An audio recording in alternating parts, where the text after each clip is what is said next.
There you go. Hi, friends. Doc South here saying, hey, welcome. Another day in paradise, right? Yeah, okay. And I've got I don't know, I wanted to catch up on some of my blurbs, especially the ones where I talk about my days in Pennsylvania. I loved being in Pennsy. It was always one of my favorite states. Actually, it's true. I would often, oddly enough, there was a spot at my grandfather's log cabin where I could get up onto the roof of his cabin, and if I got to just the right spot, I could see the Delaware Water Gap. Yeah, which was it was very far away. It looked very tiny, but I could look at it, and I said, "Gosh, there's the mountains," and just beyond there, it's Pennsylvania. And I'd sit there. I was maybe 10 years old. I said, "Boy, someday I'm going to move to Pennsylvania." The land of golden opportunities, and well, yeah, I always liked Pensy, and always will. Nice state, and the nothing wrong with the other states I've been in. Jersey's okay. Gosh, North Carolina was fantastic. Ohio, yeah, I was out in Ohio for a bit when I went to college, but yeah, Pensy. And the reason why one thing about Pensy is there's so many cool factories. I mean, they did some serious work in Pensy. There's a lot of spots in Williamsport where they make boilers. I mean, and I don't mean something down in your basement. They probably make some of them there too, but I'm talking, boilers 2, 3 stories high. There's foundries where they make bridge girders. It's fantastic stuff.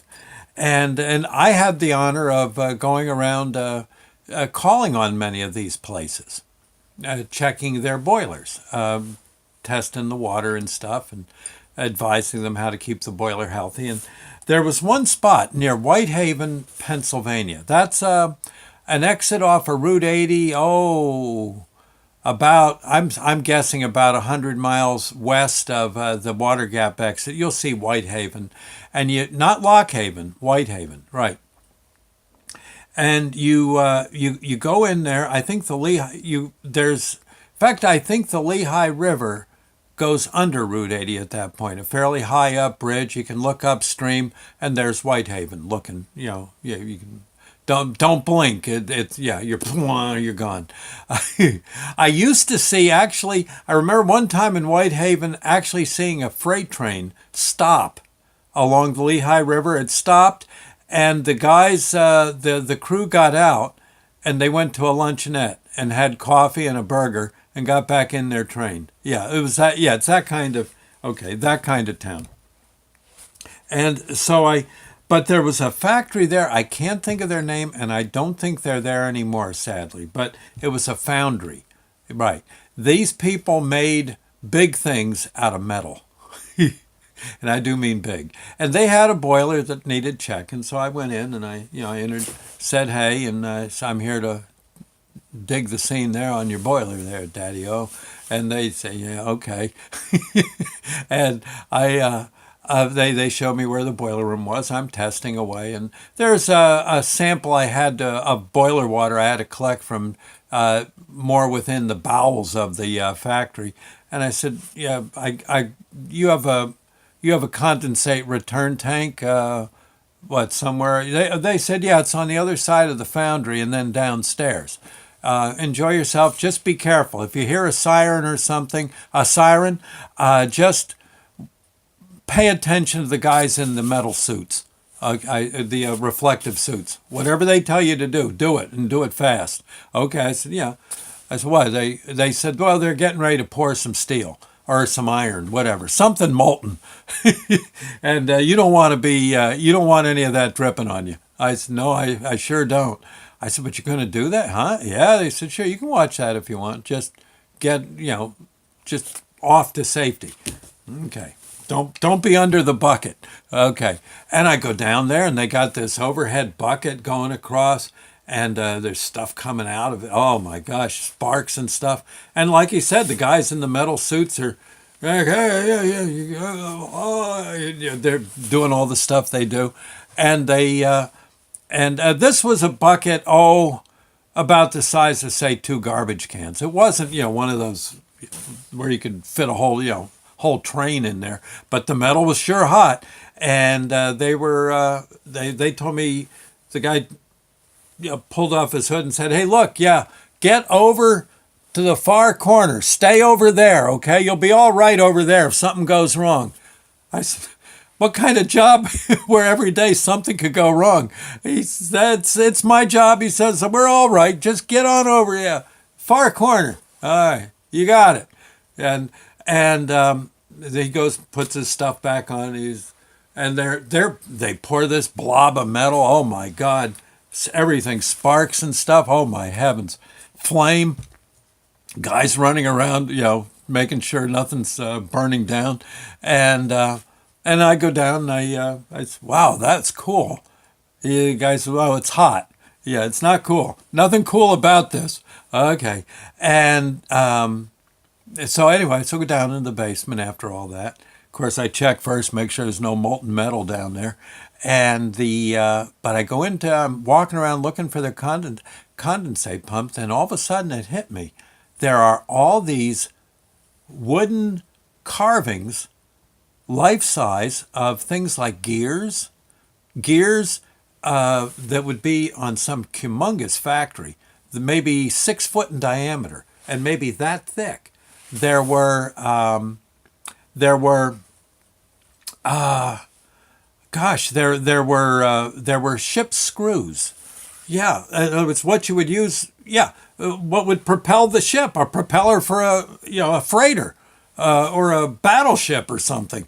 It's down there, but it's made of wood. There were fire hydrants, if I recall right, nozzles, all sorts of stuff. And then there were things like this. Sandy found this one day and didn't quite know what it was. And I remembered from the factory, I said, "Sandy, I'm not sure, but I think this is a casting mold for metal." She says, "Well, how would that cast metal?" I said, "Well, what you do, they would put this into a bed of sand, very fine special sand for making molds, and they somehow or another they would be able to separate it once the sand settled, I guess, or maybe it was like cement, I don't know. But then they could saw the mold in half and get this out, and they could use it for the next time. Right. These, I said, chances are this was cut to within 1,000th of an inch to specs. In other words, if they said this had to be 5.83 inches across, that's what it would be, like 5.85, and allow for shrinkage or swelling or whatever. Yeah. This would be as exact as they could. These were actually very, very exact, and the guys that built these were absolute technicians, craftsmen, be the best way to put it. And these would be saved, in this case, down in the basement of this place where they had it kept. They kept it very dry. It wasn't a wet basement, humidity controlled. Right. Excuse me. And there were like I said, there were all these molds, but I didn't know that. I come back up. I said to the guy, I said, what's all the, why are you guys carving gears out of wood? You can't use a wooden gear. The guy said, no. He says, that's the mold for the sand, to make the sand mold. To make the casting mold. And I said, oh my gosh. And he says, yeah, we save those because, you get calls for, just on the chance you get a call for a similar gear. Well, we don't have to make another wooden block. This is special wood. He said it's special wood. It's dried. It's perfect for what we do. And once you got one made, it's a very wise idea to keep it. Don't mess with it. Just leave it be. I said, yeah. He said you didn't touch any. I said, no, I wouldn't. But my gosh. And so that's what those are all. Yeah, he says, how do you like that one that's the ship screw? He said that was on. He named some ship it was on, and and when they're all done, the casting would look. It might be something. No, this isn't a ship screw. I'm assuming this is some kind of nozzle, but they would make these. There would be wooden mock-ups of this, or at least close to it, to where then they could maybe shave it down, mill it down, grind it, whatever. But yeah, huh? I mean, ain't that something? There's actually people that knew how to do that. Now, whether that still goes nowadays, I don't know. Excuse me, with computers, there's probably some way they computerize a lot of this. But it would be smaller stuff. That would be a tool and die maker. But those moldings were really the back in the day where it was the guy who could do that made a pretty good buck for his labor. From what I gather, he was. I think there was quite an apprenticeship you had to attend to and all that. So I don't know. And that that was maybe not more than maybe half a mile from Route 80. People driving by like crazy, and not even knowing it was there. Of course, you couldn't just walk in, but doggone, huh? Yeah, it's amazing. Some of the technology that's out there is, and there was great technology back in the day.